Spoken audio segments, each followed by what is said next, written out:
we've talked about swords and sword fighting and sword play in movies and everything.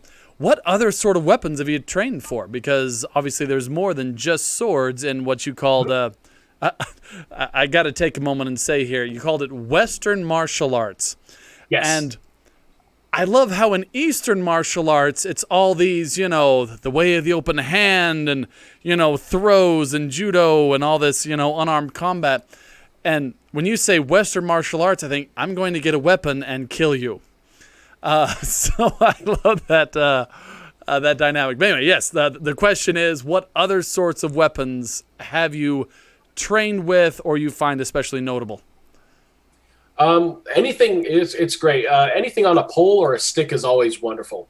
One of the if you as you look back through history, there is just about every conceivable variation of taking a long stick and putting something sharp on the end. There's so much variety in pole arms and spears and those type of things, and those are always fun to play with. I also really like dagger work, especially because it's so close to wrestling. I really enjoy the grappling and the wrestling and the striking aspect of it. These manuals that we have from these time periods, some of them are specific. There'll be just a manual on the German Messer, which is a type of short, it literally translates to knife, but it's about a 2.5 foot long sword that kind of looks like a knife.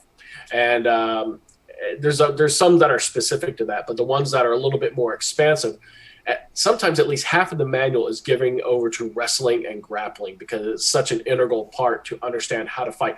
And again, it's not just a sword fight, it's fighting. And at a certain point, you will have swords. You're never guaranteed to keep those swords throughout the fight.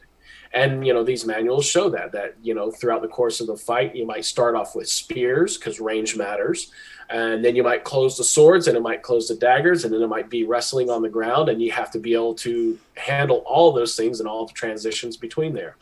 Of course, there's also things like maces and hammers and axes and stuff like that, which are always great. Those are a little bit more intuitive. We don't have a whole lot of period material on things like maces and hammers, because the physics of it are basically you take this heavy object and clunk somebody with it as hard as you can. There's not a whole lot of finesse to using a mace or a hammer, but they certainly were on the battlefield. And so there's no great mace masters out there, that are... Not that we've discovered, and it is kind of fun because, like all good sciences and like all good studies, it's really the art of this is the best idea we've had so far.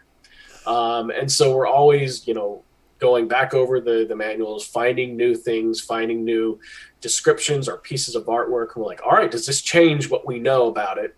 And how does that, change our perspective and how we do things and stuff like that. So it's always really interesting to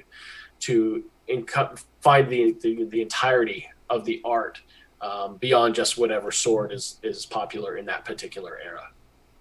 All right. Excellent. Yeah, just from a historian's perspective, the history of putting pointy things on a stick really is quite vast. I'd love to see the numbers sometime of the people killed throughout all of human history with spears versus firearms. Because, man, I wonder sometimes, because spears have always been this ubiquitous killing tool.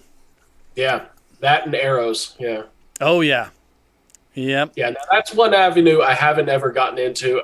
Historical archery and bowmanship and using crossbows and stuff like that. That's a whole other thing, and I haven't had an opportunity to get into that before, but there are people that, dedicate their entire study to projectile weapons and stuff like that from the historical periods. And it's really interesting. I really love seeing them doing testing on pieces of armor to see how effective the armor was versus different types of projectile weapons or spears or crossbow bolts. A lot of that will depend on, the range and the weather and all that type of stuff, but it's really fun to see those tests. Oh, yeah. I love weaving slings with my children. Like you were saying, being locked in with your children, my first thought was, let's arm them. Sounds like there's about to be a revolution. Indeed.